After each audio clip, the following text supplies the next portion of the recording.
Hi, and welcome to FrazlCast. Climb aboard the gnome train. Chugga, chugga, chugga, chugga. Please make sure to keep your limbs and experimental instruments inside the train at all times. And now, on with the show.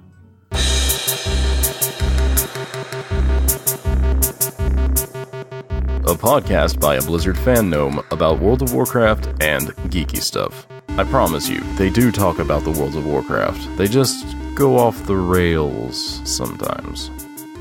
I'm Frazzly. It appears I've been practicing so I can try out for the part of Daniel's brother in Mrs. Doubtfire 2. Daniel, that is an amazing mask. I'm amazed that your wife let you back as the babysitter.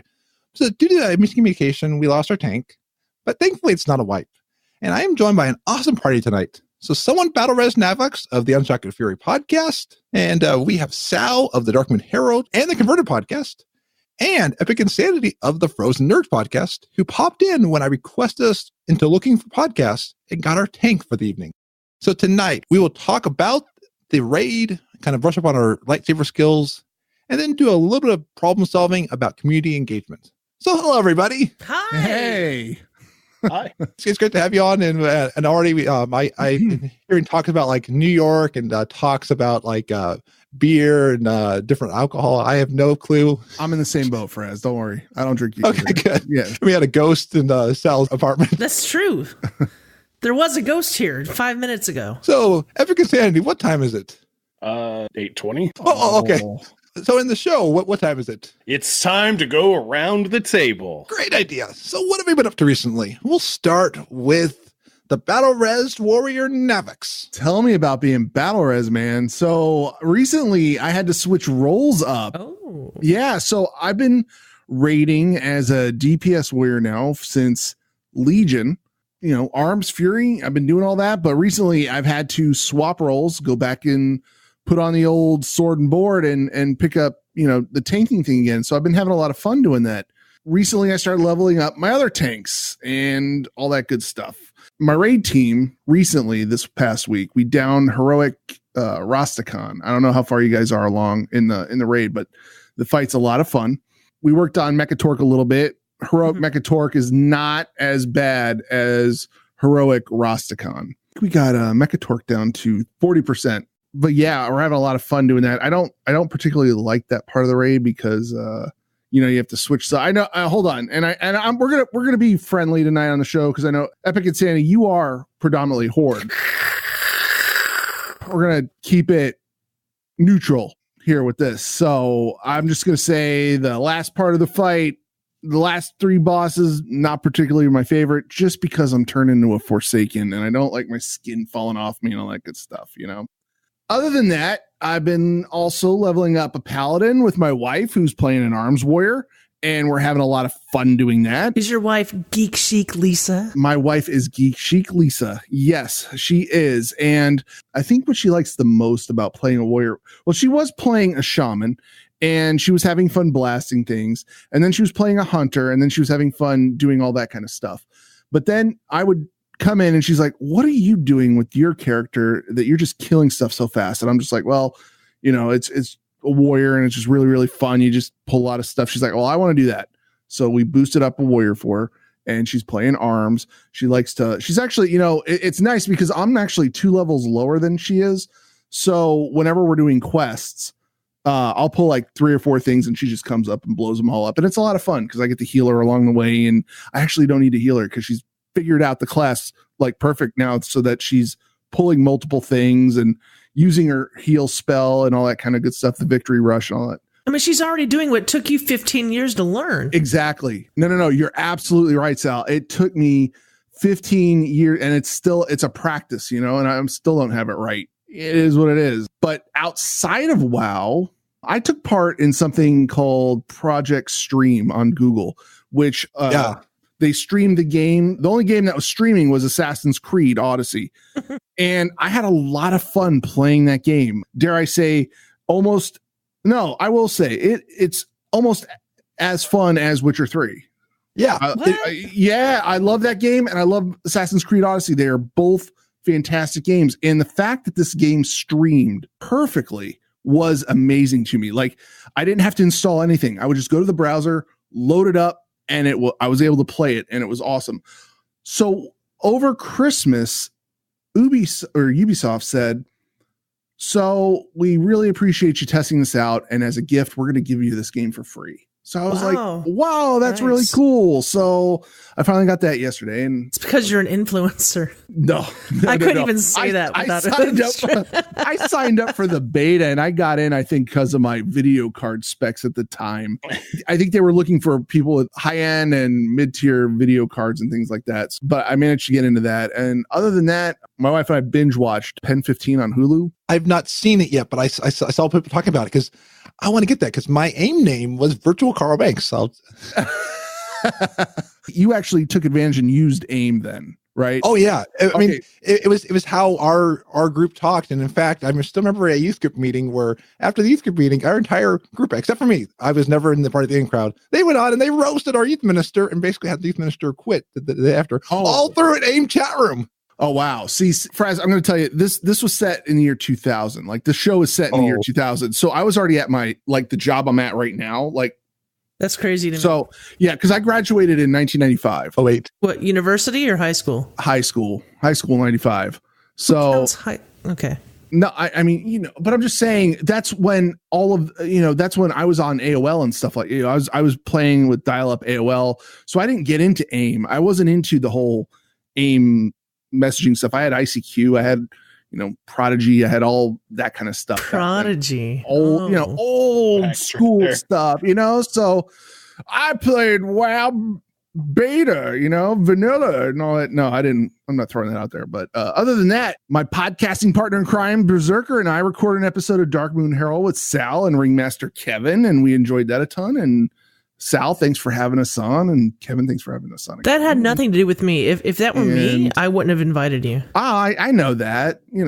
Thank you anyway. So I'm going to throw it to Epic Insanity. So this past week in WoW anyway, my guild, it's not one of those guilds that has like 10 sub guilds.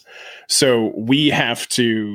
What are you making fun of something? I don't understand. I don't get it. So I co-run a raid team cross servers with a group on Arthas, and I'm on Zul'jin. We had 2 tanks and 3 healers, and they needed 2 tanks and 3 healers for their raid team. So we plugged in, and we've been with them for 3 or 4 months, and I've taken over raid leading for that. Nice. We're at like 25, 30 strong now.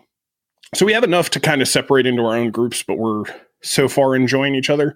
But we got Jaina down this week on normal.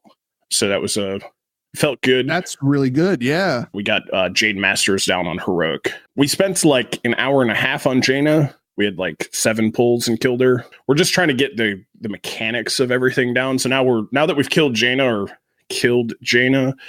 we will just stick to heroic and work on clearing through that.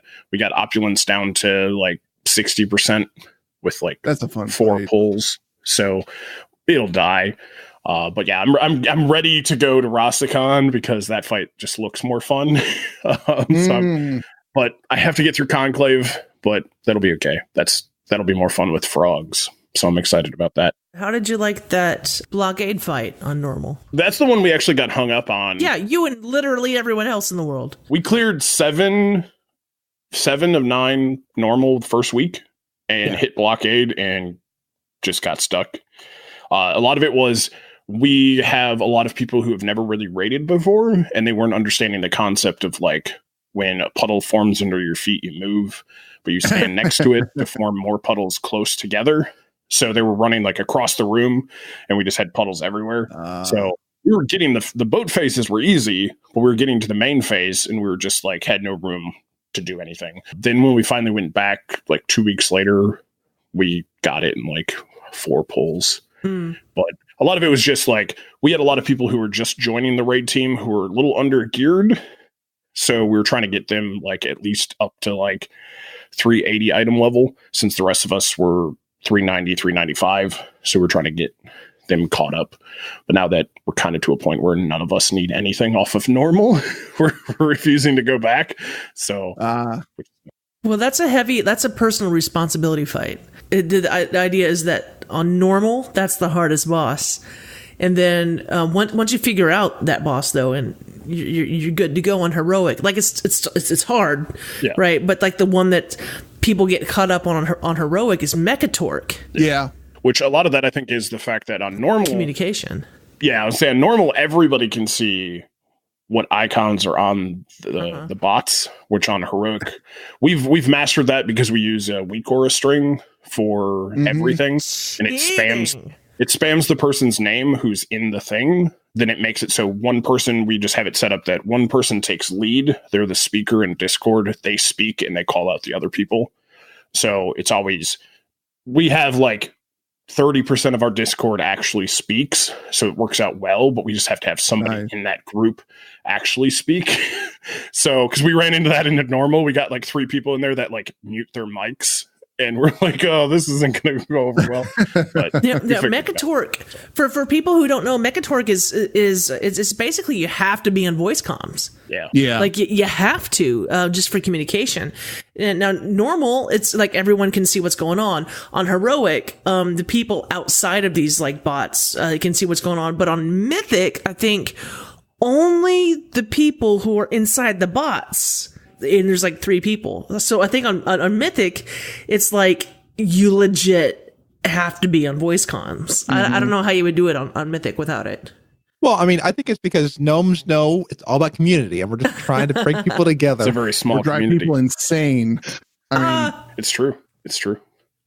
And Mechatork is fun though. Like Aldir, I didn't enjoy. I am enjoying the new raid. So yeah, I'm with you.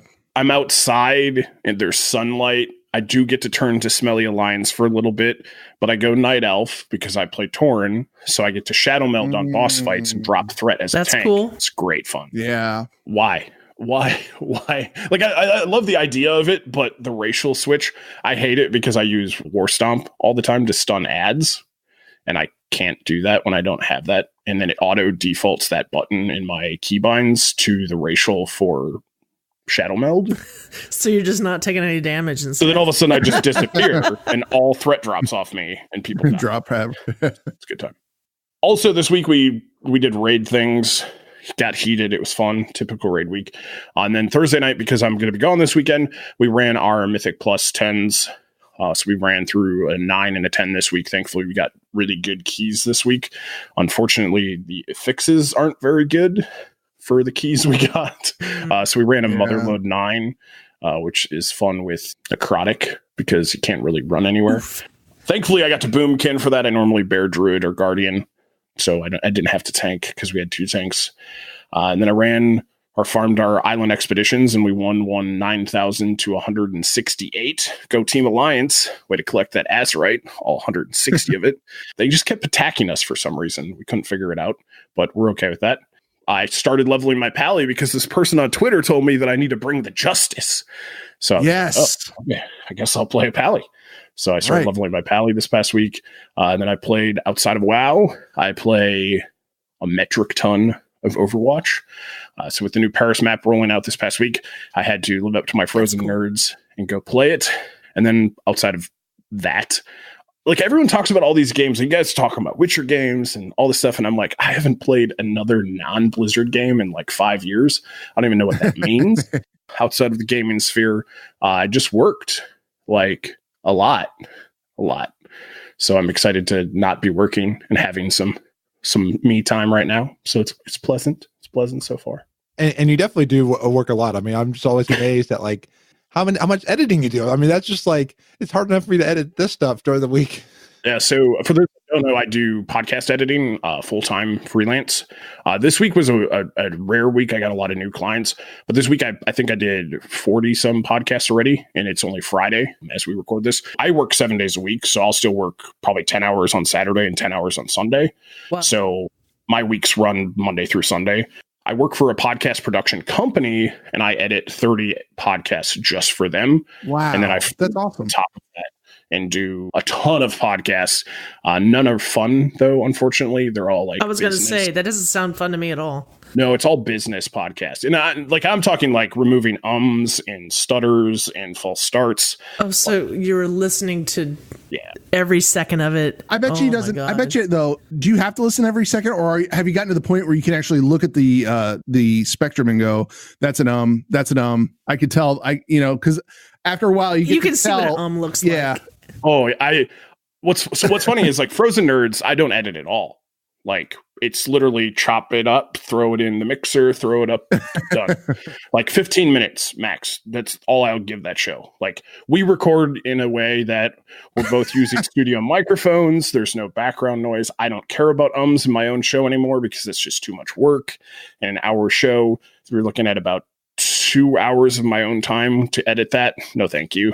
Your literal job as a podcast editor, but you don't edit your own podcast. No, because we're to the point now where if I take time to edit my own show, that's time I'm not making money. So it's a cost thing. Like, we don't make enough for me to edit my own show. I should outsource the editing of my own show. And like, it's literally comes down to like 3 hours of my time is consumed editing my own show. I can't do that anymore.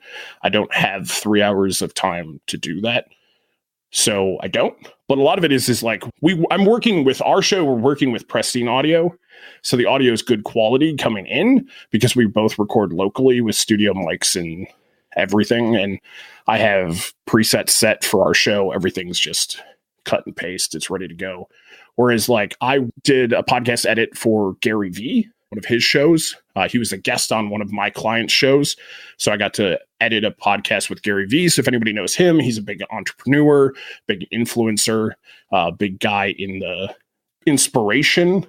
He's very good at everything. So we just did a show with that went over 1 million downloads. I do a show that it's been trending #1 in business for a year and a half. Nice. So I do all the audio work for them, and it's behind the scenes, and I love it because it's one of those things where, like, I do my stuff, clients love it, I get raving reviews, and then for my own show, I don't do anything. It's fun though. Like, it's one of those things where I get to work from home, so I can rock shorts and a hat and a hoodie 24/7. And the unfortunate thing is, like, days like Thursdays, I work 16-hour days every Thursday. Because I raid Tuesday and Wednesday, I don't get to work in the evenings. So my time is consumed with working to make up for what I missed on Tuesdays and Wednesdays. But it's one of those things where, like, it doesn't even faze me anymore. If you ask me what I listened to today, what I edited, I couldn't tell you. Like, I couldn't even tell you what they talked about. It literally goes in. I'm watching Netflix in one monitor and editing in the other monitor. And I literally, like, I have both headphones in right now. But when I normally podcast edit, I have one headphone in for my left ear is for editing. My right ear is for Netflix. Like, I can watch entire series of shows that I've never seen. I've been watching documentaries like crazy, and I'm 100% focused on what I'm watching, and I'm still slaying it when it comes to podcast editing. Wow. I can't imagine, like, editing and watching a show at the same time. I used to listen to music. I used to listen to podcasts when I edited my own show. Like, it's just one of those things where now it's just one of these things where, like you said, you can see what an looks like. You can see what a lip smack looks like. You can see what or repetitive words. You just see that chop. So, like, and a lot of it, so much of it's processes for me now too, where it's just like breaths are removed automatically. Silences are removed automatically. Everything's a preset. I use ridiculously awesome software that cleans up the audio for me. I just run it through while I'm working. So I was wondering, because repetitive words can look the same as laughs sometimes. It can, depending on, like, so thankfully I work with a lot of the same clients. Their guests are always different, but the clients are the same. So I learned, like, what their laughs look like and what their ums look like. I have one client who I dread editing every week. It's a 20-minute show and it takes me about an hour, which normally a 20-minute show takes me about 40 minutes. And it's, oh, wow. I'm literally rebuilding his sentences because he changed his sentence. So it's frustrating, but it's one of those things where, like, if you listen to the show, you would never guess that he does that. So when he does live shows, everyone's confused. And then when they listen to the recorded version of it, it's completely different. So it's just one of those things where you learn, like, I know that he's going to say the same thing like 4 times and I just skip ahead and then cut. Like, I don't even listen to it anymore. I just know where to jump to. Well, I mean, if he's going to say the same thing, just like cut and paste, like. And every time he introduces his show, in the middle of his title of his show, he goes, every time. Like, he doesn't know his own show title. Like, and I'm just like, So, like, I know that when I see that, I know exactly what that is, and I know to remove it. So, the podcast life. But the thing is like, I quit a job that I worked for 11 years to go freelance, and I do voiceover work and podcast editing. I do more podcast editing because it pays the bills. Voiceover work is a lot of work, and it's not necessarily paychecks. So it's a lot of auditions. I still do about an hour of auditions every day, and maybe 1 or 2 a week pay out. But it's just one of those things where it could be a $500 paycheck or it could be a $5 paycheck. But you take it because as freelance, you take whatever paycheck you can get. Oof. And somebody here who I keep learning about new jobs that they have. So I learned on Twitter that they were a teacher. I must have forgotten about that. So Sal, you've been a teacher. So what have you been up to? I was a teacher for 10 years. Yeah, I was. I didn't know that. Well, I mean, you know, to hear like Navox say, yeah, I've worked at the same place for 30 years or something like that. Not 30 years, but you've been there a long time. Oh, yeah. 20 years. Same place. Yeah. That's insane to me. And I'm not a job hopper by nature, but I've had a lot of contracts just kind of like run out, you know, as a teacher or whatever. And recently, in the past decade, I worked at tech startups. It's just kind of the nature of the beast. And right now I'm in blockchain, whatever that means, right? To be in blockchain.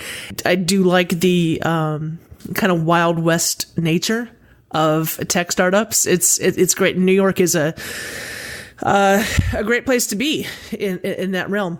As far as your geek stuff goes, you know, I am kind of boring. I play my WoW. And I play WoW to do one thing. On Tuesday nights, I raid with the Rubber Chicken Coalition. Walk. Yeah. You know, and it's super cash, right? Like, hopefully we'll get, normal Rusticon down next week or the week after type thing. Like, that's what we do. You know, every week I try to like get some better gear. I got, a new piece yesterday, actually, from the Tortolans. The emissary was get a ring or a trinket. And I'm like, I had like a 360 ring and I got a new, like a 385 ring. And I'm like, boom, blue to purple right there, honey. That's what you need. And now I'm all like 380 and above and 398 or something. So like I'm just kind of chugging along on the same tune I've always played on. And I'm not an alt person whatsoever. I've always been a shaman. I've always been an elemental.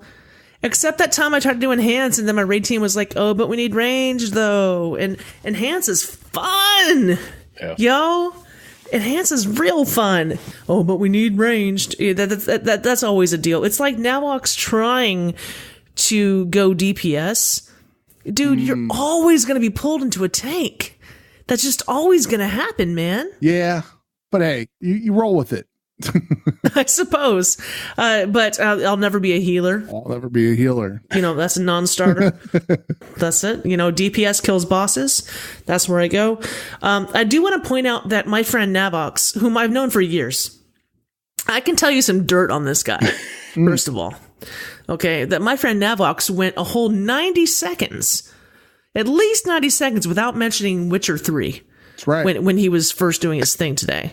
Yeah. So I'm proud of you, man. That's a game I haven't even finished yet. I haven't even finished that game. That is not possible. It is because, no joke, I am like maybe 30 minutes from finishing the game. You just don't want to do it. You just want it to be over. I just don't want to do it. You just don't want to read the last chapter of the book. That's the thing. I think I need to actually finish the game and just let it be done or start a new game with it. Something like that. Are you going to cry when it's over? No, not really. That was a seasonal game for me. Like, I have these seasonal games. Like, I'll I'll play that during that was like a 2-year season for you, man. I know, that's all you did was Witcher 3, and you won't even finish the game. I know. It's kind of like me reading Lord of the Rings. I didn't want to read that last chapter because I've never read Lord of the Rings. Well, I'm excited for you. I'm excited for you for this thing that you get to experience. Let me know when you do, and we'll talk about it. You know, I was upset when Lord of the Rings was over. You know, and I think that's what you're doing with Witcher 3. How are you a half an hour away from finishing that game and not finishing it? As obsessed as you are. Okay, so I have a bad habit of wanting to know the right way to finish these things because there are multiple outcomes to how this game can end, and I really want the best ending. So I make sure to see what I'm supposed to do to get the best ending for this. I don't want to mess anything up, and I'm not going to spoil anything on the show here. So, but I mean, you know, life has multiple endings, and you never know it's going to end. So we just go with it. We got a philosopher here.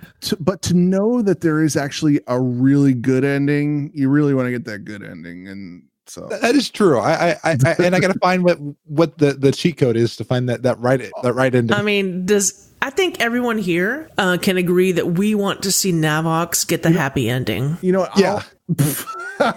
I'll stream that one. Yeah. Yes, Al. Oh, please do. Please do. I can't wait. You will never have, no one will ever have been kicked off Twitch faster than one Nav_Ox, or whatever you're calling yourself this week. No, that's it. I haven't changed it in over a year now. It's been the same. Yeah. So it's congratulations. I still can't get the plain old NAVOX because somebody's just sitting on it, doing anything. Yeah. Keep trying, man. I got Epic Insanity. It used to be Epic_Insanity. All of a sudden, one day I was in somebody's stream that I won't mention their name, and I was like, you know what? I want my real name. I went, typed it in, and got it. It had been nice. It was my original account on Justin TV back in the day. Wow. And I no longer had access to that email address. Yeah. So they release it. They released a huge wave of them. I got it. I was so excited. And now I just have to convince Twitter to give me Epic Insanity without the underscore too. Yeah. So, you know, it's really hard to do that when your name is Sal. Those 3-letter names, just, you know, you can't get them anywhere. As far as geek stuff goes, this past week, I went to Warby Parker 2 weekends ago and got glasses. By the way, the Sal stamp of approval on Warby Parker, $95, get you a pair of glasses all in. And I got these mother truckers right here, the big red. They're nice. I like them. Now, but what you can't really see on the camera is that my hair, this is something I did a few days ago. I did it on President's Day. I went and I dyed my hair green, and it is really, really green. Like you're ready for St. Patrick's Day. You know, I don't want people to think that, because it's green. I don't know. Maybe I'll wear a hat that day. I don't know. But the statement glasses and the statement hair, it's a lot of look. It's a lot. So at work, I'm wearing like the green hair, you know, and I'm wearing my black glasses and like a blazer. You know, like it's green, but it's professional green. Mm-hmm. It's professional green. It's bright green though. I'm a professional. I'm in blockchain. So you gotta get an avatar that matches your glasses and your green hair. That's what you got. Yeah. And I know great artists. Well, the thing is, the hair is temporary. Like, I'll have it until I need to go see a customer. Because for me, you never know. Like, I might need to go to Malta in a week. You know, I might need to go to Mexico City. I might need to go to, I'll probably not need to go Bahrain, but we've got customers in a lot of places. And I'm like, I'm not rocking up to Bahrain with green hair. So, like, I would need to, like, do an emergency hair salon appointment and be like, let's go brown again. And, you know, that would be a thing. But right now, I don't know. It was on a whim. I wanted to get the gray out of my hair, and she was going through the swatches. Like, okay, well, we have these little highlights. And I'm like, that color. Green. I was wondering what the story was. Like, why was it green? Yeah. You know, like, what was the reason behind the green choice? Yeah, I'm the same way. Because it was there. Yeah. There's no real good reason. I don't have a good reason at all.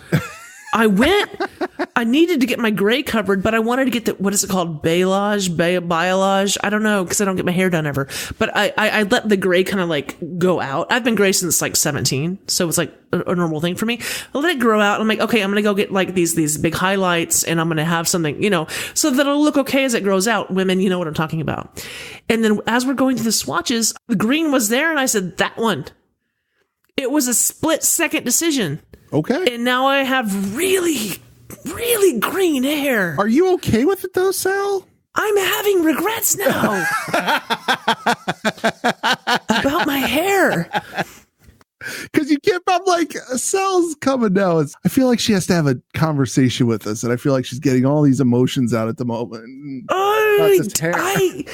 So what has to happen now? Like, do you just have to let it run its course? Does your hair have, what do you have to do? These unnatural colors don't last forever, but the thing is, when you start, after you wash it, I mean, it'll last for a while. That lasts forever. But green is not gonna like come out. Like it'll stick, but it won't look good. So I'll either have to like re-green it, and there's a lot of different ways I can do that. Why don't you go like blue though for Sal? Like your shaman. Go because like I'm a shaman. Yeah. Because there wasn't a blue swatch in the book that we were looking at. That's why.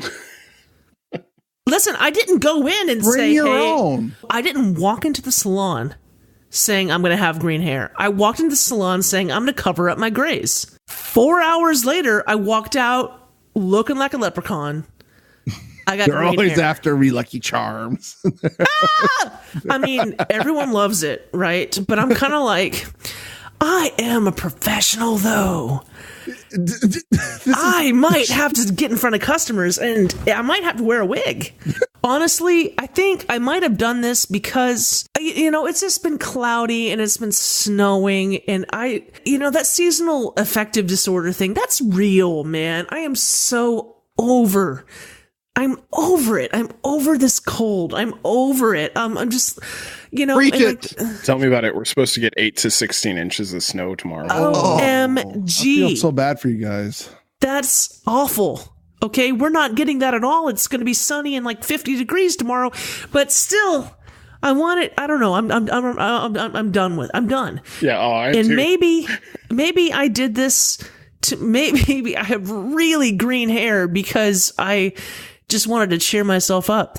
Less than a week in, and I'm like, I did this on Monday. Now it's Friday, and I'm like, wow. I wish I had thought more than 10 seconds about the color. I wish I had given I don't know what decision I would have made, but 4 hours and $300 later, you live your life. Damn it, I have green hair. The thing is, it's not like cheap green. It's not like, okay, in my early 20s, I used to dye my hair all kinds of color, blues, purples, greens, all of it. Okay, but I did it myself. And I did these chunky listen. In 2002, I was like bleaching my own little like pieces, and it looked terrible. And I was like putting like the manic panic on it. It looked awful. I loved it. I moved to Korea. I dyed my hair black just to dye over the blue or the purple or the pink, whatever I had. And so it's been since like 2002 since I've had any kind of creative color in my hair. I went from none to emerald green, just like that, just because I saw it in a book and I said, that one. All right. I've got one more geek thing. Guys, look at me. I've got this Diablo t-shirt on. Uh-huh. Nice. Okay. You can see the eyes, right? Yep. Big Diablo fan. Diablo is one of my favorite. So I'm such a huge Diablo fan. So what game do you think I'm playing right now? Overwatch. Path of Exile. I am putting hours and hours and hours into Path of Exile. Path of Exile is an excellent game. Like, if you want to play Diablo and, you've run those rifts until, like, you've run them, and you've got your gems and and your leagues and your different whatever's your seasons or whatever, like, there's nothing, like, good. Listen, Path of Exile has a new expansion every 3 months. Oh, wow. Like, where they have different content.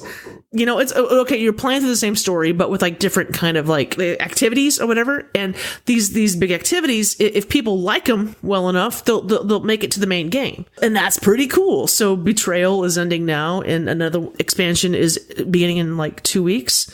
And I'm like, yeah, yeah, this is awesome. Listen, Path of Exile is fun as hell. When D4 comes out, I'm going to drop it. I'm going to take 2 weeks off of work, put my hoodie on and some headphones and just 2 weeks off work for Diablo. Listen, when you wait so long for something, you just got to do it, man. All right. Ever since BlizzCon, I've been playing Path of Exile. BlizzCon let me down on the Diablo, front. And, by the way, I played Immortal and I had fun and it seems great. It's fun. It's great. But I've been playing Path of Exile and loving it. I think a lot of people end up with like numb legs playing Diablo at work later on, Numb legs. Oh, you mean on the toilet? Yes. You've experienced that, right? Listen, at work, when I'm at work, I just go. Listen, I don't get paid hourly, man. Okay, so it's not like, I'm going to poop on company time. I'm just going to get in, get out, leave on time. I work so much and, I have a department to run. If I'm in there screwing around, that means my people could have time to screw around. They're going to start setting their clocks to my quote unquote Diablo Immortal time. Anyway, I'm taking a Diablo Immortal. I'll be back in a couple minutes. Frazly, I have just talked everyone's ears off about. I'm glad I was able to get that out about my hair. Oh yeah, I'm going to rename the show now to be Hair Therapy. So every week we're going to come on and talk about whatever color you want your hair to be, or however you want your hair length to be. I think we'll just that's a really good pivot for the show. I would love to hear what you have done this week. I've heard that you've done some geeky things as well. Oh yeah, absolutely. I saw probably one of the Theater Geek's biggest streams. I saw Hamilton, so I had an opportunity to go see it. That is crazy. Wow. It is amazing. Like all the hype. There's a reason that it has I mean, the songs are catchy. I'm remembering the songs, finding ways how like there's meaning behind the songs. Lin-Manuel Miranda is a genius. I'm just yes, he is. Stop. Okay, he wrote it. Oh, okay. I'm like, you didn't see it with him in it. Oh no. No, okay, but he created this. Okay, yeah, he and like a great cast. It was amazing. And then I'll have a link in the show notes. But there was an article that went over how they even designed the set and why they made the set the way it was. I mean, everything was just like so cleverly produced. So cool. So it's definitely see it. I mean, if you ever get a chance. But there's even an even better performance than Hamilton. It is Frazly on Twitch singing karaoke. Oh, no. Yes. So Twitch has a new game coming out. I don't know what the monetization will be. It'll probably you'll probably buy like song packs. So it's gonna be my new addiction of buying these songs. But I got into the beta last Thursday of Twitch Sings, and I went in for a little bit, saying things like, "Can you feel the love tonight?" and "Uptown Girl," and then "Feed the birds." I'm trying not to say too much on podcasts. I don't want to get sued by the RAA, but it's legal songs on Twitch. Well, that mean no. Well, the Twitch has like the rights to be for people to sing these songs. Is the thing. And do you think people are going to monetize it other than what they do already with ads? I doubt it. I'm going to bet that they're going to go Rock Band or Guitar Hero, where you'll buy the songs, because I think it would be perfect. That way, if the artists are afraid of putting their songs out there, say, okay, I mean, I'll gladly buy a pack of songs. I'll gladly do this. And it's going to be my new addiction. And you just don't realize, though, how much you don't know the songs until you're trying to sing it. And like, if you listen to mine, you'll hear me all of a sudden move to the next line because it's a bit faster. But that was a lot of fun. Oh no, Navox just posted in the chat like oh no, here it is. Uptown Girl. Are you doing the Twitch sings? Yes. Oh, and I've got more on my Twitch. That's just like 3 of my favorites. But I had my family and Facebook friends going like, oh boy. So, and then I saw Lego Movie 2. So nice. It was awesome. Good. It was one that I was wondering how are they going to repeat it? It actually had a really good message. I won't say any more than that because it's one of those. It's still in that time period. I don't want to spoil it, but it actually really expanded on the first one, and I love the storyline. There'll be a future episode I'll probably do of Be Great Today where I'll talk about one of the themes in it. Finished the show Homecoming, which was a podcast, and then turned into an Amazon show. That was fun. And then I was on a few podcasts, Epic Fail Podcast 181 with a bonus level who is amazing. And I realized, except for being on the Converted 2 times, I have never talked with a bonus level one-on-one on a podcast. Well, 1-on-2 because we had a Draven there too. But talking with them, bonus level is really cool. Barf? Yeah, Barf is they're awesome. Barf is like the meanest person. Like when you actually talk to Barf, he's really difficult to talk to, and he's got this like air about him where he just thinks he's better than everyone else, and he just never smiles. It's weird. I think you have somebody else. Are thinking of Bartholomew the Fourth, because I think he's Bartholomew the Third. I just said all these things that are completely the opposite of Barf. Yes, Barf is the nicest, most sincere human being you'll ever meet. Oh, absolutely. Just a wonderful human. Yes. He's always been a role model for me, like in the streaming. Like I've always wanted to have a Twitch stream like what he does. And what was the school? I complimented him on that, and he started complimenting me on my stuff. I'm like, but he doesn't want to hear it. He doesn't want to hear your compliments. Yeah. I'll tell you that Barf coming into my life changed my life in a very, very good way. You know, it's for people who listen to your show, not mine. He's, on the Converted podcast. We met him online, and I said, you need to be on this show, and since then we've gotten to know each other so well. The only other person I would say who has affected me, especially on that show, as much or more than him is probably Navox. And now I'm going to make him turn red. Here he is. Oh my God.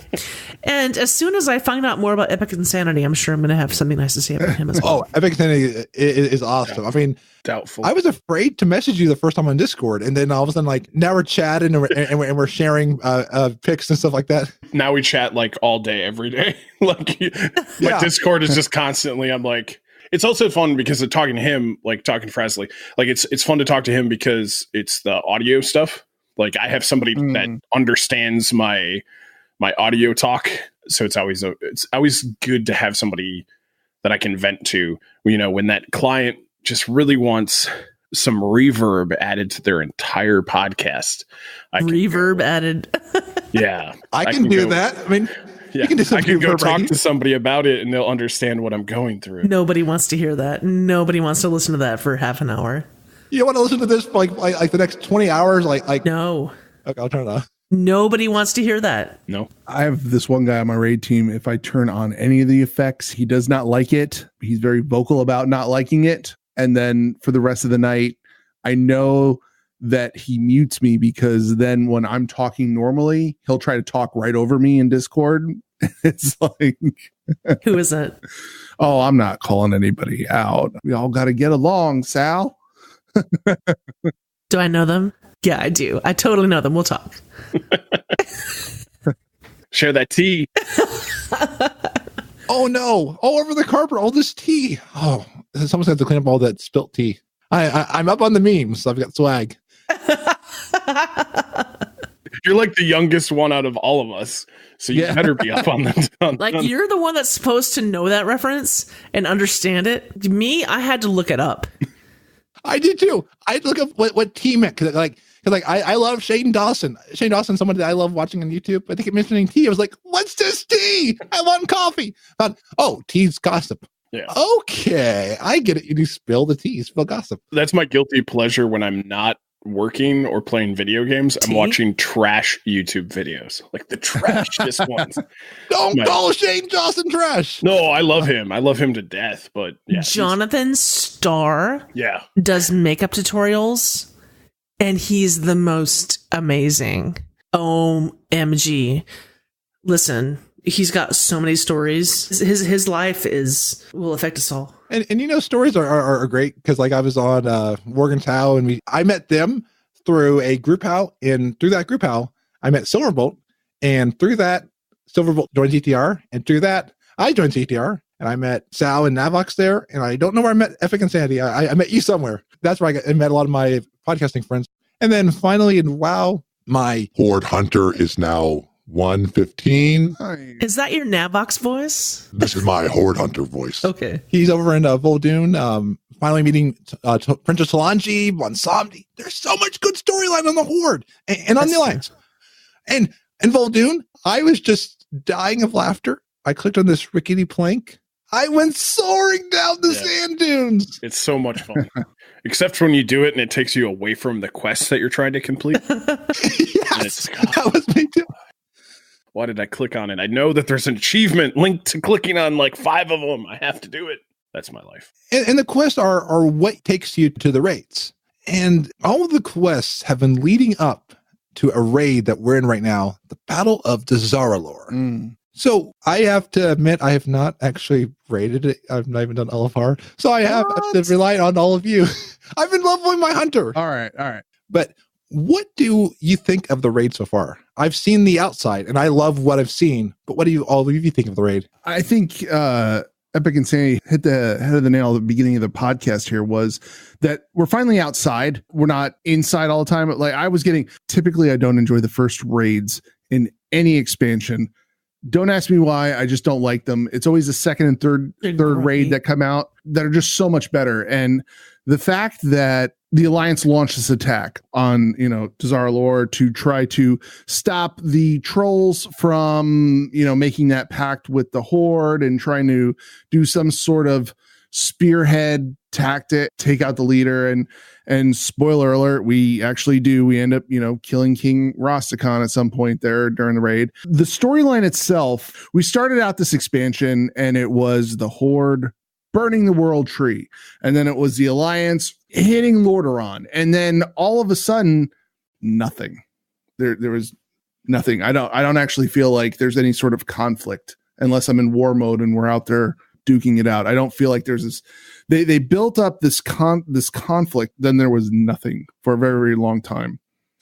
Now we're in this raid, and now it's starting to feel like we're wrapping back. We're getting back into the storyline and continuing on with that. Other than that, I mean, the boss mechanics and all this stuff is really fun. From a taking perspective, it's really fun. I had the opportunity to raid through it as a DPS spec and kill every boss on normal as a DPS spec. It's a lot of fun as a DPS spec.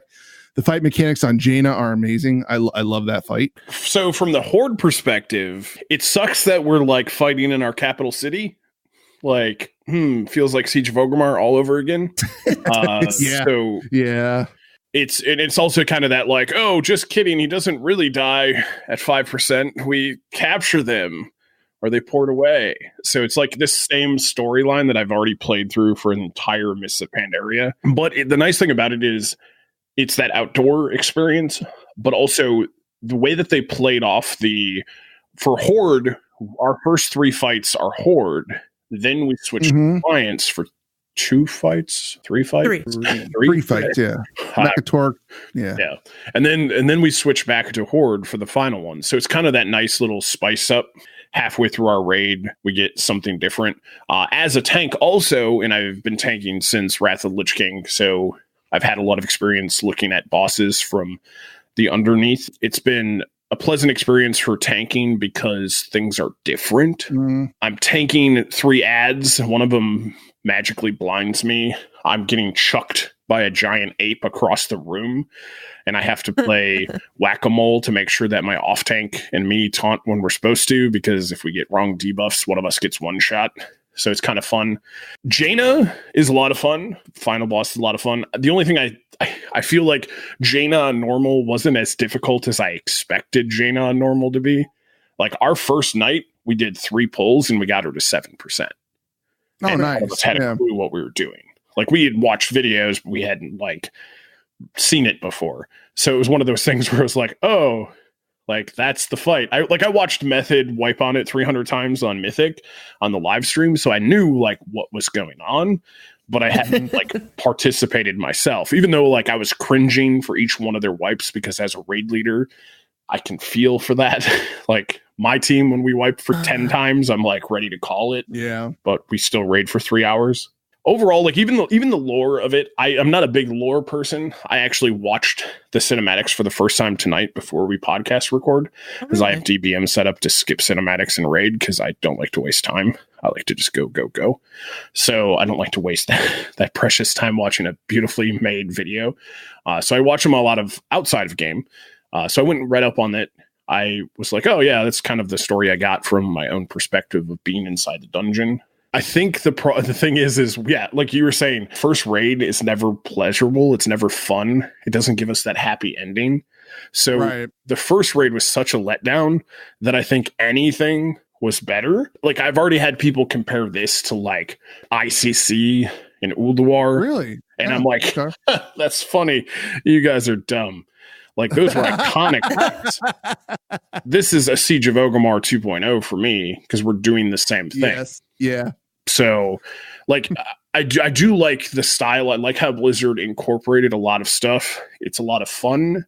I just question the longevity of it. Like, it's beautiful and shiny right now, but once I've killed Jaina 10 times on heroic, and I'm waiting for that mini. Well, we're gonna get a mini. Let's be clear that you never kill Jaina. Oh, I do. I do personally. I kill her with my mind. She's dead to me. I mean, Alliance does kill Rastakhan, but well, Jaina did you really though? Torque make it out alive. Like, did you really kill him though? Yeah. Are you sure? That's why Samdi's stuff went to his daughter. Yeah, the Loa switched over to the daughter. Yeah, but are you sure? Yeah. Like you guys thought back in the day we killed Thrall, and then I ran around and picked up all his pieces, and then he came back. I totally thought we were going to do that with Anduin. It would take a long time. There's a lot of pieces. I'm still over in the broken store, just trying to find all the pieces. Okay, so I do really enjoy the lore behind raids, and I believe as far as lore goes, this particular raid has got that in spades. It really gives it more so than Uldir. And more so than like, Nighthold, more so than Emerald Nightmare. We've got some real raid. Like, we are a part of the story here. Okay, no. Okay, while I do understand and agree with this Siege of Orgrimmar 2.0 situation, sure, it makes sense that we're raiding Horde main cities because the Horde is the bad guys. So I imagine we're going to do that again at some point. Epic Insanity had a reaction. I'm just saying, you said we're the bad guys, but when I go to a campfire, I make sure I bring the fire. Sometimes you got to burn stuff down. Oh. Too soon. And that is why you're the bad guy. Okay. Fireball. Okay. Side note, we've been talking all day long on Twitter about Margarita Day or whatever. Yeah. And so I've got a bottle of Tito's, and you've got a bottle of something people drink in college. I have Jose Cuervo. That's Jose Cuervo Margarita mix. With the tequila in it, though. Because I'm not at home, I'm not going to sit here and mix everything myself. Well, you're drinking Fireball and, like, Jose Cuervo Margarita mix. Fireball is a BlizzCon throwback, though. So at BlizzCon, we were drinking Fireball because you don't have jobs or something? I don't understand. Well, it tastes pretty okay. It gets you liquored up pretty quick. When you're drinking Fireball and Jaeger at BlizzCon, for the most part, all the time, you're having a great time. It's not about quality. It's about how fast you can get a buzz before you go to the Hilton bar. So once you get there, you don't feel like you have to play catch up and pay $60. I had a hotel suite with 7 of my favorite raid team members. Okay. We bought bottles of alcohol. I bought Tito's. I had Kahlua. We did White Russians. We did shots. There was Jack Daniels and stuff. Like, we got like reasonable level alcohol. Yeah. None of the rock barrel alcohol because we were buying it, and drinking pre-gaming before going to the parties. Yeah. Because it's insane to buy those drinks there, right? But we're not drinking Jaeger and Fireball, man. See, it's all about like 0 to 100. It's how fast you can get there. I still had Jack in my room. We still had Grey Goose. I got a King Suite for myself because I like my personal space. So I had a full kitchen. So we were doing mixed drinks and shots and everything in my room. And then we were going over to the Hilton. So we were having fun. Like, we were still drinking good. Like, the Fireball stemmed from a meme. There's a guy who eats Carolina Reapers, which are like super, super, super hot peppers. He eats like 3 of them, and then he chugs a huge like 175 of Fireball, and he passes out. So that was a joke between our group. So this year at BlizzCon, we're like, Fireball, we got to do it. All that is terrible. Yeah. I mean, okay, when I was younger, we did have a camping trip. On a whim, we bought a bunch of Brass Monkey. And we came home with a dog, and we called it Brass Monkey. And then we said, why do we have a dog now? And why did we call it Monkey? You know, it was, but that was like a long time. That was a long time ago. And anyway, we're talking about a raid. Hair. Right. We're talking about a pre-green hair. Pre-green hair. That's right. I might have had green hair at the time, is the thing, but it didn't look as good. It wasn't salon green. Okay. No. This raid, we have a lot of lore. We have the Alliance really attacking Rastakhan. Not a great diplomatic mission at all, I think. Oh, we attacked your city, killed a bunch of stuff, and now, now we want you to be on our side. That was never going to work.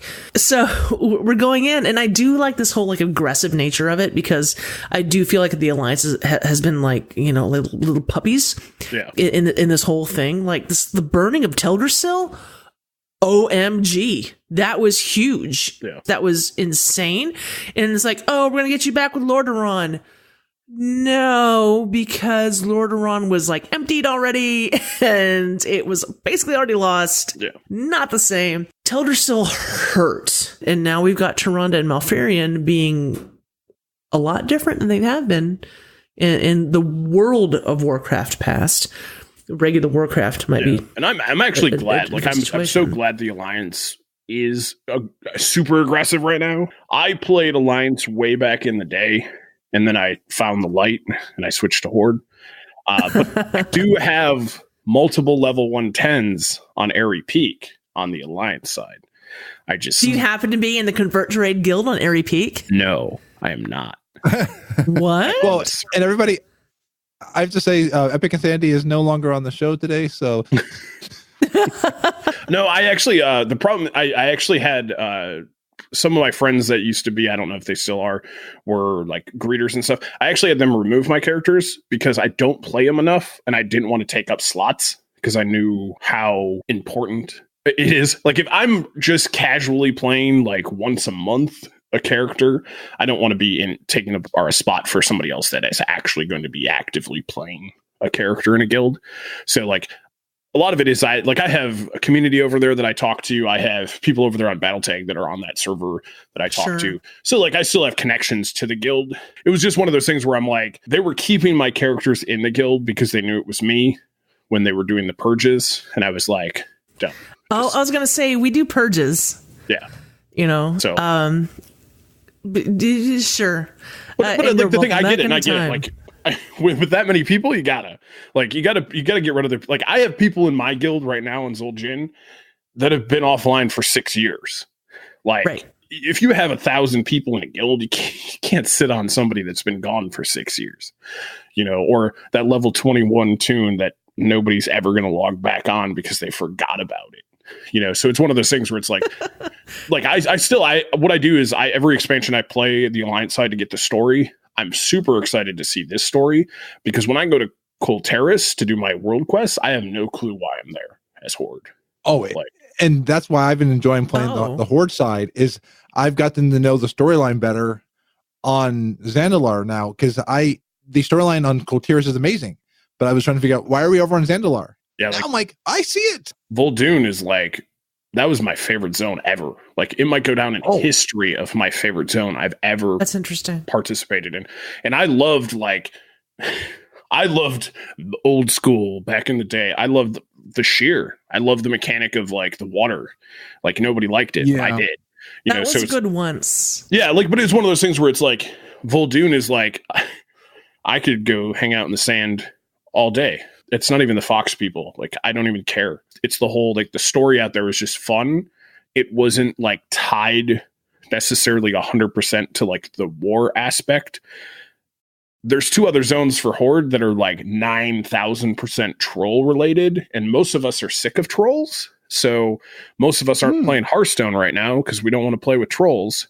So it's one of those things where it's like, I'm done with it. I just like get me out of these zones already. From a horde perspective, when you log in and you do your daily quests, do you primarily stick to the horde areas, or like me? Because when I log in, I'm only doing the Alliance stuff because I love Tiergard Sound. I love Dressfar. I don't really like Stormsong Valley all that much. I don't know what it is. I don't like that zone all that much, but I like the other two zones, and I'll venture into the horde zones if I need to like hit a Tortolan or something like that. But other than that, I'm sticking to my side. So I'm just trying to figure out, like, is it the same on the horde side as well? Like, you guys are just like, we like it over here better. It's so much better over here. You know, it's like, I was gonna say, for the most part, our world quests are tied strictly to our continents.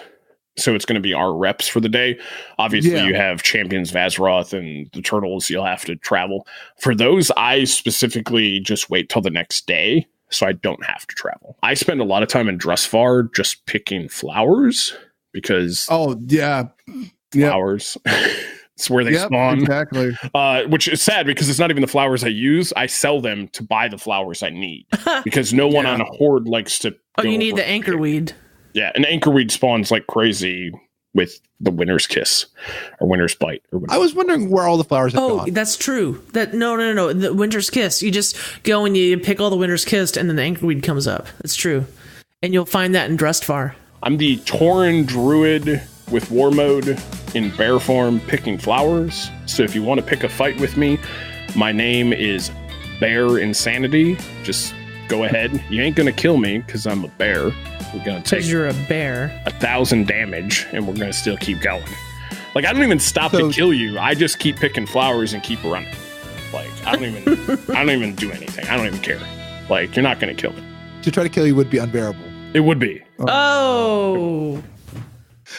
So where do we think that this raid is taking us with the story? We got the story basically, but now the aftermath, there's some, I went out there and read all the spoilers, so I'm not going to ruin it. The Horde's going to perform some sort of ritual that's going to really deeply wound the Alliance emotionally or something like that. And burning Teldrassil. And then eventually we'll end up fighting, what's her face? The princess? No, the blue dragon lady looking, the blue elf looking lady with the white dress.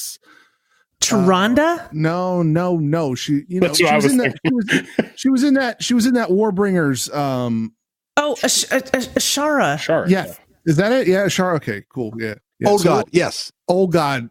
Then we'll head into the Old God stuff. Yeah, that's where that's going to go. And then I don't know what to do with you sometimes.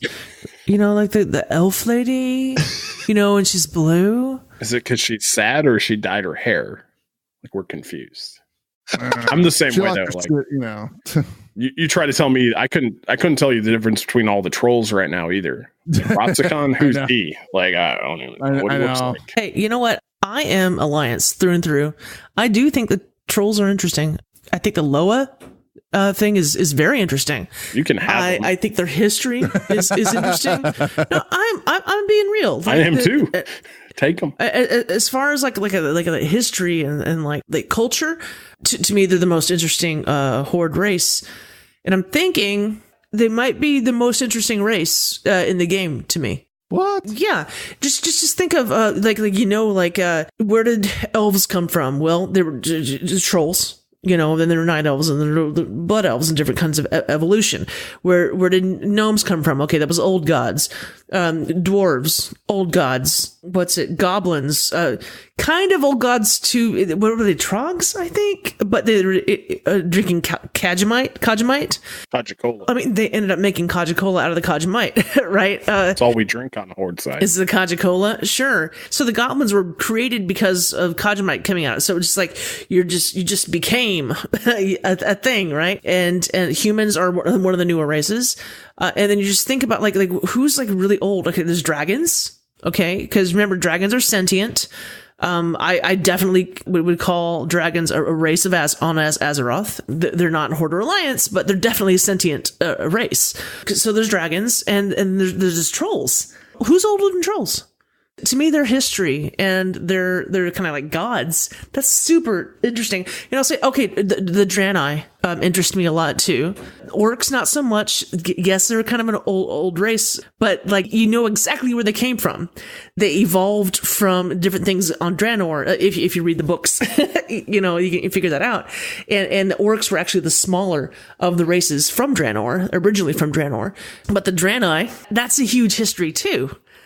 So maybe Draenei, but I'll say Alliance player. I'll do a troll raid every time because it's a different story every time.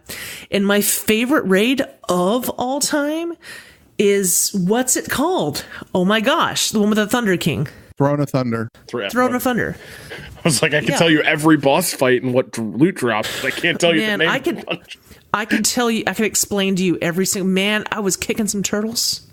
I was kicking me some turtles in that. Wow, I know that raid, but I couldn't tell you what it was until just now. But yeah, I like trolls. Yeah, a lot of it for me, though, is like the only reason I'm hating on trolls right now is the fact that we quested through 2 zones 100% trolls. Oh. So we spent a lot of time with trolls. I will be race changing to Zandalari troll as soon as they will let me. I tanked as Death Knight for like 8 years. I switched to Druid this expansion just to go Zandalari troll. Like it has nothing to do with like anything. I want to tank as a dinosaur. Swole Bear no more. Dinosaur tanking. It'll be awesome. I'm excited. That's pretty cool. Yeah. Like, and the thing is, like, hearing your passion about the trolls, like, kind of gives me this, like, oh, maybe they're not so bad.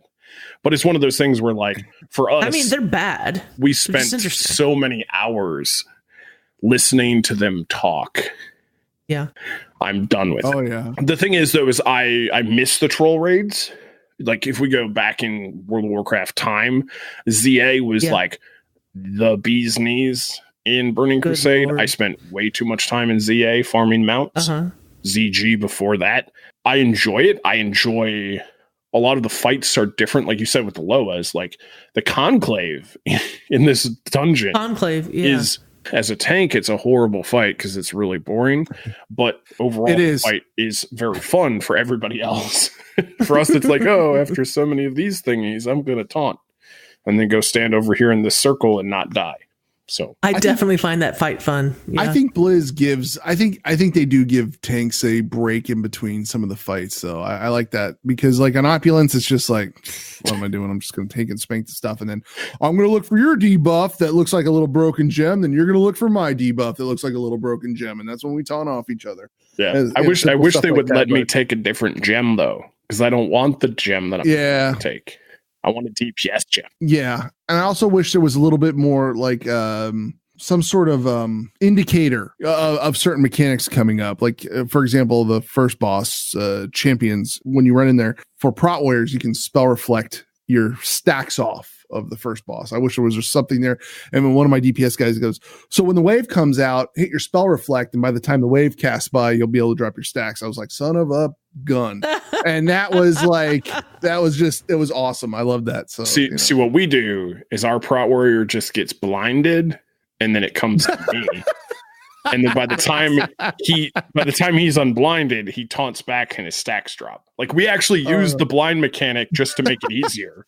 Like there's no thought process. He literally just goes, I'm going to get blinded. Bleak. She comes running to me. I taunt her. I tank her for like 5 seconds. He taunts back. Like it's literally like we tried to do the spell reflect, the leap away, the run around, and DPS was just dying because they were standing in the wave. They didn't know what was going on. Now it's just like, we'll just make it easy. Just get hit by the mechanic you're supposed to avoid. She'll come to me. And this is you're talking about the first fight. Very, very first fight. Right? Yeah. So we all outgear that fight now anyway. Well, okay. So the nice thing about the way this raid's set up for us normal folks that are raiding, not us method level raiders, is that if you get burned through on normal, right? If you're starting to get up to like the 4th or 5th boss on normal, jump into the heroic mode and kill the first boss just to get your team some gear. Hop back in normal and finish out what you're doing for the rest of the night.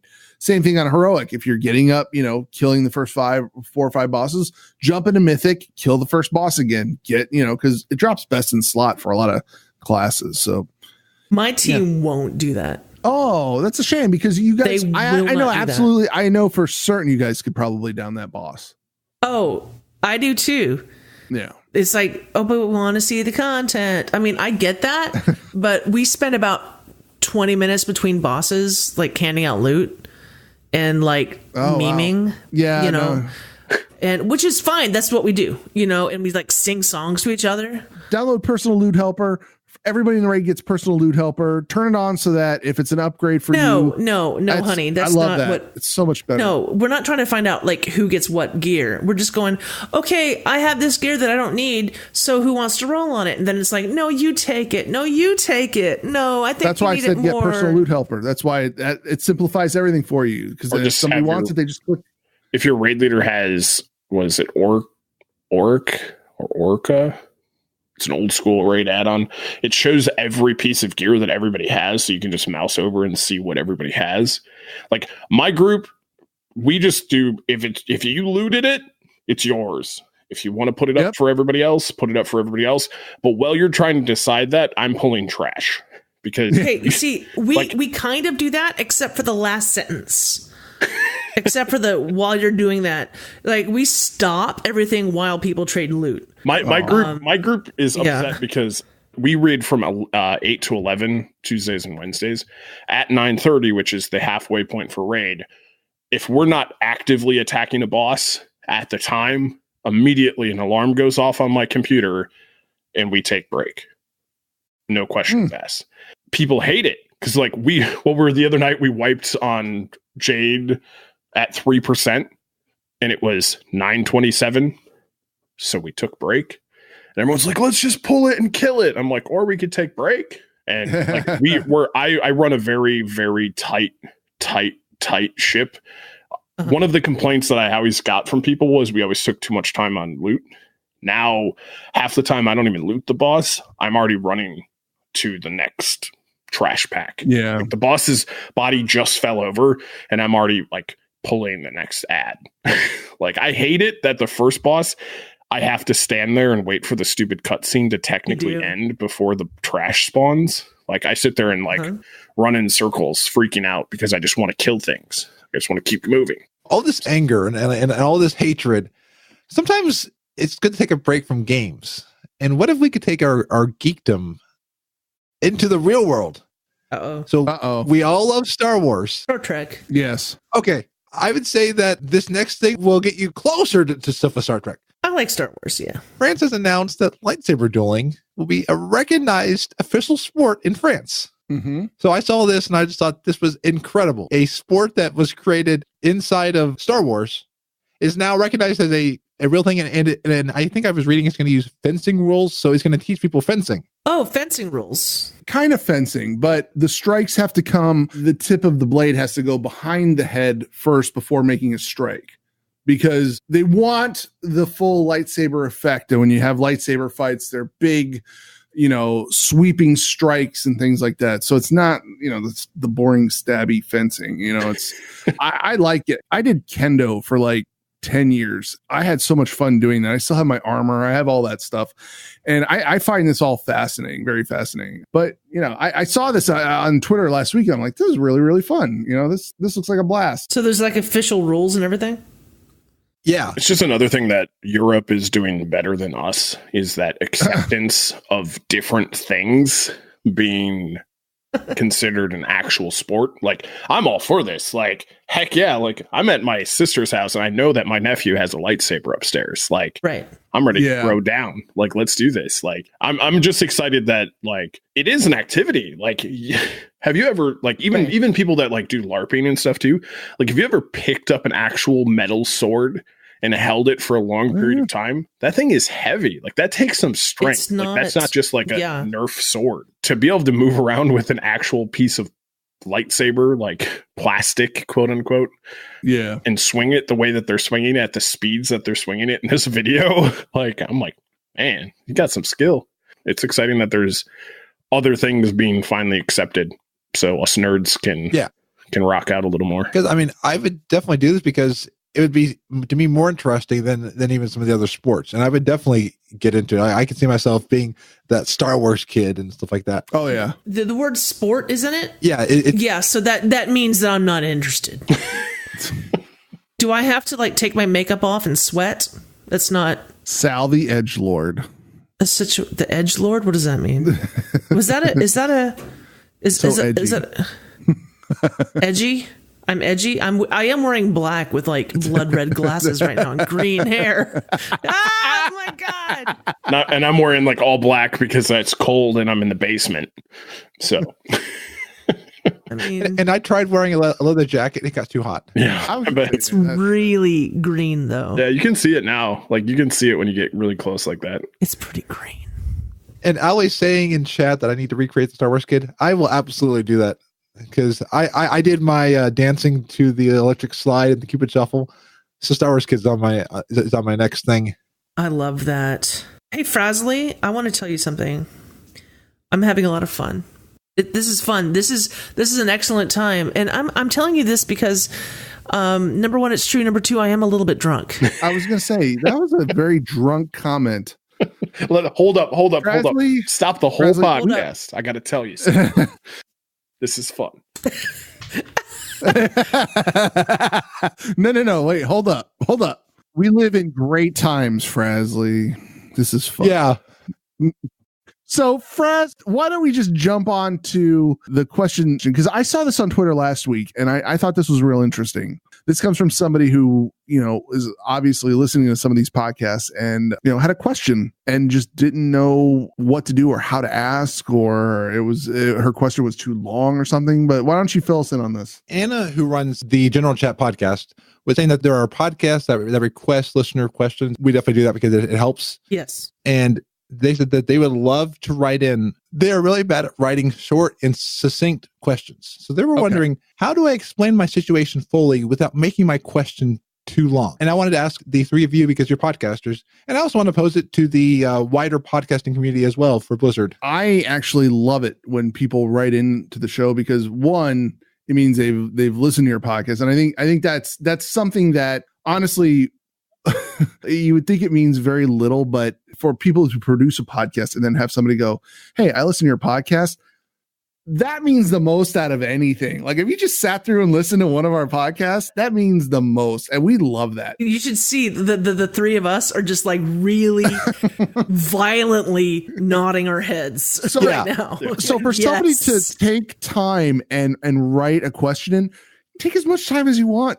We'll read it. We'll decipher it. We'll answer your question. Well, just don't ever be afraid to send a question in.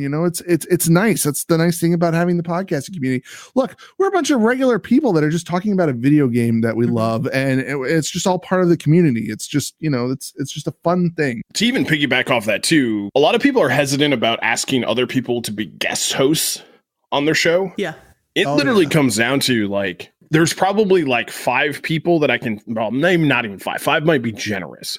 There might be 5 people in the entire Blizzard entertainment sphere of podcasting that you might have to advance schedule something with in order to have them sit down with you for your show. The rest of us that podcast, like, if you just give me a date, I can make it happen for the most part, and all of us are the same way. So it kind of goes with that. It's like people are so hesitant about talking to us because they're afraid. Like for me, my podcasting started a long time ago. 7 years ago, I started a podcast called Epic Questions, which was a Q&A podcast. People sent in questions, and that was the content for the show. With my co-hosts at the time, we answered questions that were listener submitted.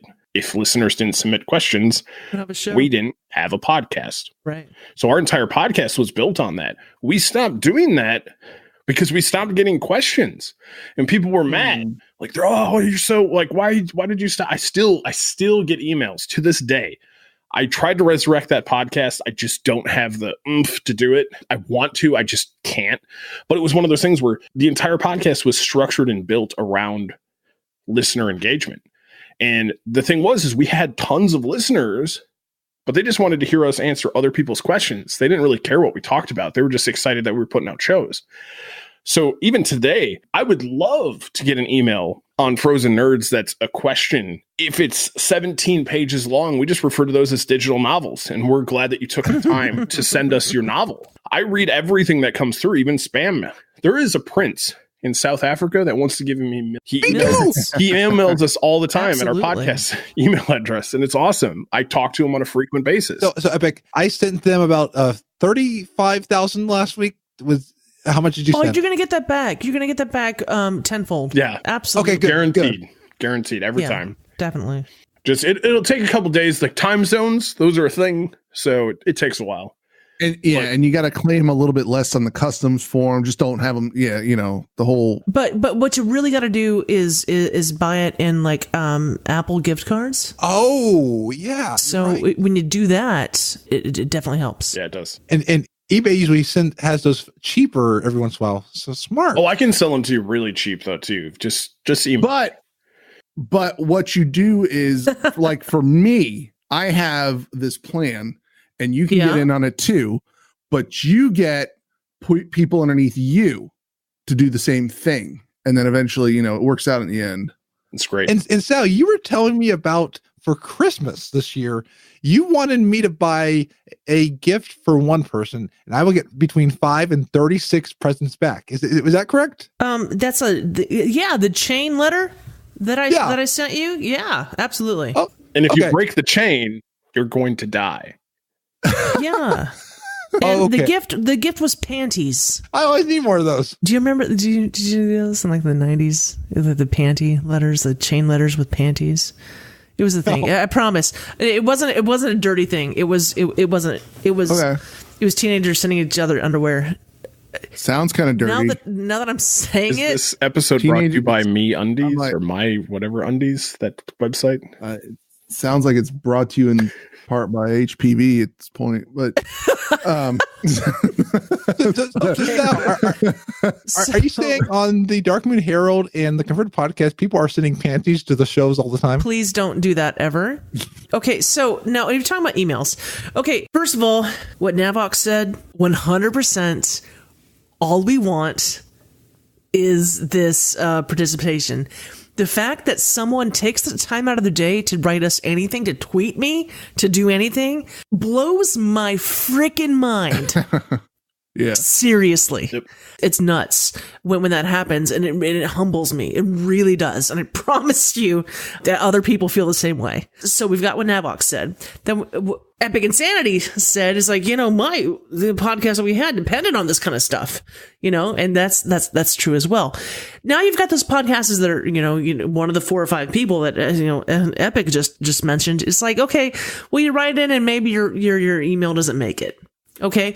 So if you're writing into one of these like larger podcasts, they're not binning your emails. Go ahead and email them. Maybe it doesn't make it on air. Maybe you don't get like paragraphs back about it or anything back about it, but you're still contributing and they still appreciate it and still want it. Now, when you, email like these smaller podcasts, we're going to read every word of it. Going to print it out and frame it, hanging on our wall. But, it's really appreciated. Now, I'm going to actually answer this person's question though. There were 2 parts of it. They're like, oh, I don't kind of want to do it because of this thing. So we've done the whole like, yes, you should do it, and here's why. Like, don't be shy. We love it when it happens. Okay. But no, I want to address the second part of it, being able to create an email that is succinct. I was an English teacher for 10 years, grading a lot of essays, a lot of science papers even. And now a lot of what I do in my job is in a nutshell tech support. I mean, that's a really sanded down version of it. And Navox is really laughing at this because I come to him for tech support all the time. And what I have to do is take my big explanations of things and go, no, I need to whittle it down so people can read it, understand it, and be able to follow it and follow instructions and understand what I'm trying to put forth. Here's my advice as someone who did this, who taught people to write for a living. Okay. I was a teacher for 10 years. Now, produces articles, like how-to articles, and who answers emails and teaches other people how to do it. My advice to you is write it. Just write it. First of all, write it. Get it down. Okay. And if you think, number one, the first time you write it, it's almost certainly too long. Almost certainly. Okay. Now, if you feel that you have this problem, what you do is you put it aside for a little bit. Ideally, you sleep and come back the next day. And then you go through and go, I don't need this. I don't need this. And you will, if it's 3 paragraphs, you'll get it down to 1. Almost everything you say, anything that you put like in parentheses, like, oh, and what I was really thinking was this. You don't need it at all. You can totally whittle this down. Use bullet points. That definitely helps. Bullet points, and when you use bullet points, you don't even need to use complete sentences. So if you can whittle down your thoughts, you put it down, you get it written, and then whittle it down to just the important thoughts. And then if you need to use bullet points, do that. It's going to help you be succinct. And maybe those big name podcasts will actually read your email on air. My advice is a tweet. Seriously. If you send me to my email, something from my podcast that is several paragraphs long, let's be real, I'll probably read it. Okay. Like, and I'll bounce back and forth to my co-hosts because I'm so excited to have it. But in reality, a tweet is a really good length to get your point across. So if you want to ask a question and give a little bit of context, a tweet is the perfect amount of space. If you want to give criticism, tweet is the perfect length because you can't go on and on. I would definitely agree with you. Finding what's the main point of it. The longer detail helps flesh out your perspective. But if you feel like it's too much, the free writing, I remember in English, they said you want to free write your interview paper and just write and then go back and look at your free writing and pick out the points that you really want to bring into the paper. Yes. And I think, Sal, I had you as because you probably read some of my papers. When people are trying to, for papers, I gotta, get 10 pages out of this, so I might as well get, oh my God, that's the worst. Because you're just like saying the same thing over and over again. Or restating your point in 7 different ways and you just didn't need it. Though I was also sometimes the too succinct. I was the short papers and I got in trouble for that. Okay, but that just means you needed more ideas. Yes. That's what that means. I had a short memory. I'm not going to let you off that easy. Okay, when you need to have more, when they ask for 10 pages, they're not asking for 10 pages of the same idea, said over and over again. They're wanting more from you than that. But what this writer is asking is being succinct. Tweet it. Yeah. Or use that as a limit. 120 characters or 240? Because I know Twitter changed that. The new one. Okay. 240. Well, and that's why, like, if you look at like the World of Warcraft Q&A discussions, a lot of their questions they take from Twitter because they're short and to the point. Yes. They don't like, and I'm a fluff person. Let me tell you about what I was wearing that day, and that the sun was shining what you were wearing right that side day. of my window, and right. That's how wonderful. I am. Like, I love those emails. That has nothing to do with your question, yes. though. that's it, exactly. But it's one of those things where, for me, I want the questions too, but also for a lot of us, I would prefer to get question emails or feedback emails that are positive instead of just getting hate mail all the time. Do you get hate mail all the time? Oh, is that sure. your situation? Yeah. Really? Yeah. People hate Horde that much? Yeah. Oh, they hate beards too. They hate glasses. They picking on me because I'm tall. It's just ridiculous. I Are think you the serious? weirdest one. So someone's told me recently, why are in your streams is your jaw always open? So I've been trying to close my jaw. Frazzly, when people are being nasty to you, you're not supposed to change who you are, what you do to fit, to appease these people who are being nasty. You smack them upside the head. You ignore them. Or I could even make it an emote. I could have like an emote of a jaw. That is what you want to do. You want to lean into it. You know how How many you people dare change who you are? You know how many people have come up to me and told me to shave my face? How do you get a job with a beard like that? How do you get a blah blah blah blah? You know what happens to those people on Twitter when I post a selfie that I got a new haircut and they complain that I should have gotten a beard cut too? I block them because I don't need that negativity in my life. Plain and simple. Like, tag me in your Follow Fridays. Half that list of people that are tagged with have ripped on me for having a beard and they're blocked. Go for it. I don't care. I don't why would you rip on someone for having a beard? Yeah, that's weird. It's the same thing. We're Like, jealous. if I ripped on Sal for green hair, like, why would I? I might deserve it. But it doesn't affect my life at all. hair's really green. We're talking about hair. I went and got a haircut, and the reason I'm wearing a hat is I didn't realize that once the hair grows, it just looks like a spaz.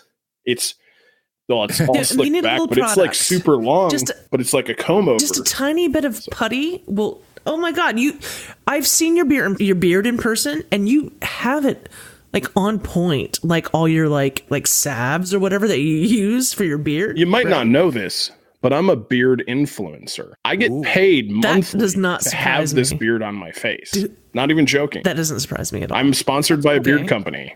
They give me product. I make money from them every month. It comes down to, I don't care. It's the same thing with the green hair. If you rock that green hair, like if I could rock green hair, I would. I'm not saying I'm able to, but you're doing it, and you own it. You own that green hair, and you rock it, and you go walk in. Oh, I guess tomorrow's Saturday. You walk into work on Monday, own it. Like, who cares? I walked in wearing a suit. Yeah, with green hair this week. Hell yeah! Because if you're gonna introduce green hair into the office, that's how you do it. You do it, within a suit. You wear a power suit. Yeah, wear a power suit. Absolutely. Right. That's what I did. I wore a blazer every day this week. Did I hear that red suit is the power color for suits, or is it the blue suit? There's a certain type of suit color that is like the power suit. I don't know what you're talking about. Yeah. I think it's purple, and I think it's a different kind of power that you're looking for. Is it like Joker? Like I was thinking 42nd Street in the 70s.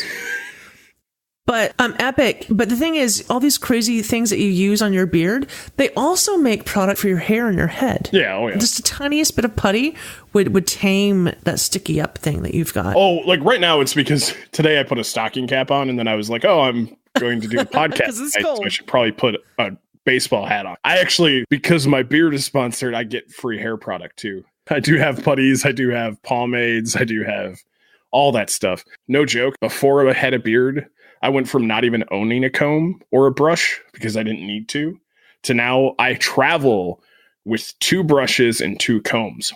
1 wood comb, 1 graphite comb. Okay. You got to have graphites. Yeah. Got to keep it real. No static. Got to keep it static free. Well, I want to thank the both of you for joining me on Haircast tonight. So you've learned about how to properly color your hair. You learned how to properly work the beard. And you've learned that you can either be a beard influencer or a green hair influencer. So definitely keep working at that. And whatever you want to be, you can achieve. But where can we find all of you on the interwebs? We'll start with Sal. Well, Frazly, my real name is Summer, but my friends call me Sal. You can find me at Summer_Sal on Twitter. I love my community on Twitter, and I post things that don't make any sense at all. Come find me and tweet me your own in the moment green hair stories. And Navox, where can people tweet you green hair stories? You can tweet me over at NAV_OX, and you can follow the Unshackled Fury podcast at Berserker Rage. And you can find our show over on Stitcher or wherever, we're plugged. It's so I'm not just going to plug Stitcher. I mean, Stitcher, iTunes, anywhere. Yeah, we're out there. So the fact that you're on Stitcher is the thing Stitcher that a lot of people aren't on. Right. I use Stitcher because I'm on Android, so. To all those people who are listening on Android who want Epic Insanity to turn his beard green, where can they find you? Ooh, you can find me. The best place to find me, honestly, is on Twitter. I don't check my DMs, so don't slide into them, no matter what. I won't respond. But it's just epic_insanity on Twitter. I'll try. If you want to contact me about anything, it's literally contact@epicinsanity.com. You can hit me up there. I always respond quicker to emails. Same thing with Discord. If you see me in a Discord channel, I don't know what my Discord tag is, but you can always just message me on Discord. For the most part, like 17% of the time I will respond to you, but that's more than I will respond to your DMs. So I don't check my DMs. I have hundreds. I don't check them. So if I were to slide into your DMs tonight, say anything I wanted, and you wouldn't even know. No, because there's people that slide into my DMs and then confront me at BlizzCon about why I didn't respond to their DMs. It's because I don't. Oh, that's creepy. I literally, my pinned tweet on Twitter literally says, "Don't DM me because I won't read it." It literally, there's a thread all about how I get way too many stupid DMs about stupid stuff that it's to this point now where there's like 200 and some odd of DMs that are unread that it's just pointless to look at.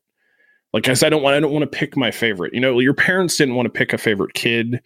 I don't want to pick a favorite DM to respond to. I don't want to be that guy. So I just don't respond to any of you. I want to know more about your negative. You and I want to have a conversation where I am the psychiatrist and you're the one laying on the couch. And I want you to tell me all about your negative emails and stuff. This is not the time for it because we're definitely in an outro.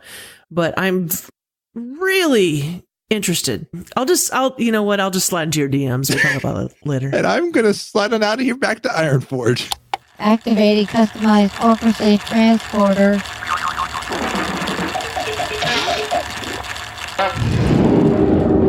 I'm back in my home of Ironforge until we one day reclaim Nomergon. This has been another episode of FrazlCast. We had a great time. I drank a lot of water and some people drank other stuff. We had a great time and I definitely thank all of them for being on the show. And I wanted to thank all my Twitch subs out there. Like Amanda of Geek Herring, Epic Insanity, Michael of the Blue Recluse, Pirate Poots, Razurish, Cernate the Great, and Zorts. Every bit and sub helps and goes toward improving the show. It gives me a lot of motivation and creative energy every week. Well, I'm Frazly, and you can find the show at gnomepodcast.com. Until next week, be awesome.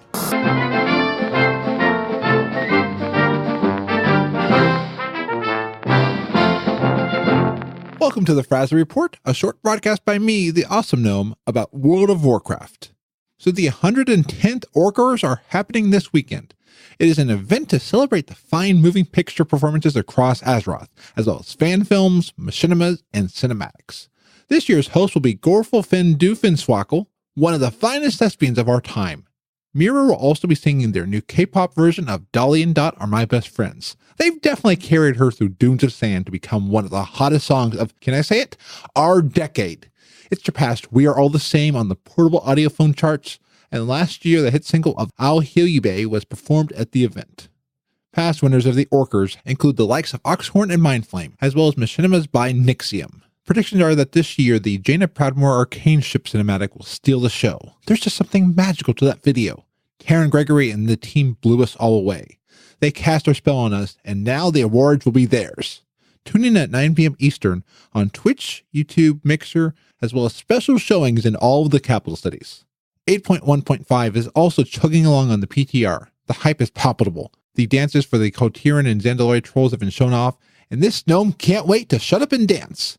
People were surprised that flossing, dabbing, and other dances didn't get added, but my sources at Blizzard tell me that the devs were looking at adding flossing, but one day, one of the devs was at the dentist and heard their plight. Kids nowadays think flossing is dancing, and that they don't have to painfully rub a piece of string through their gums. Even the top search on Google, as of this broadcast, brings up the dancing of flossing. Of course, the first result under that is about how to actually floss. But who reads text anymore? Oh, and the Alliance will finally be able to say nay to the storm of horses we've gotten recently. I was so excited to hear that if I complete the war campaign and Tides of Vengeance achievements on both sides, that the Alliance can now get a wolf mount. And to all those Horde players laughing at us, you can now finally be on your high horse with the new horse mount. I bet you have unbridled anticipation on that. I'm glad I'm finally leveling a Horde Hunter, getting to see the really cool story on that side, and now I get a wolf mount! And Love is in the Air has only a few days left before we lose that loving feeling. I've been trying for that big love rocket, and I am still convinced it doesn't exist. I saw and used it in the BFA beta because we could use every mount. But I think it isn't in the retail side of the game. And if a player has it, I think there must be like a conspiracy or something. You remember that game from school where everyone acted like they were in on the game? I think this is like that game that we played as kids. And plus, the mount is so garish, who would actually ever want to ride it? And finally, before I head out to sing the Twitch Sings version of Dolly and Dot, parents across the US are complaining that Peppa Pig is giving their kids English accents. Well, friends and family of Alliance players who quested Interior Guard Sound are complaining that those players are developing pirate accents. Yar, what say ye, matey? Well, I reckon that there be no problem with that. And look at that, the time sails away. I best be shoving off. Till next time, be awesome. FrazlCast is a fan podcast that covers Blizzard games. We are not affiliated with Blizzard Entertainment, Inc. Views expressed by the host and guests are their own. Some of the art, music, and sound effects come from Blizzard Games and are owned by Blizzard Entertainment, Inc. No copyright infringement is intended. Want more awesomeness every week? Visit weeklyawesome.com. Weekly podcasts to make your week better. Remember to smile and be awesome. This show is brought to you by Dragon Powered Studio. Find more at dragonpoweredstudio.com.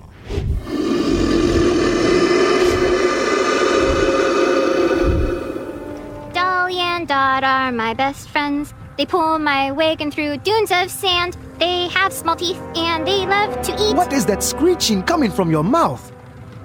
Dot and Dolly like it when I sing. It's soothing. Well, it makes me want to go back to my old ways. Fine then. Dolly and Dot are my best friends. They pull my wagon through dunes of sand.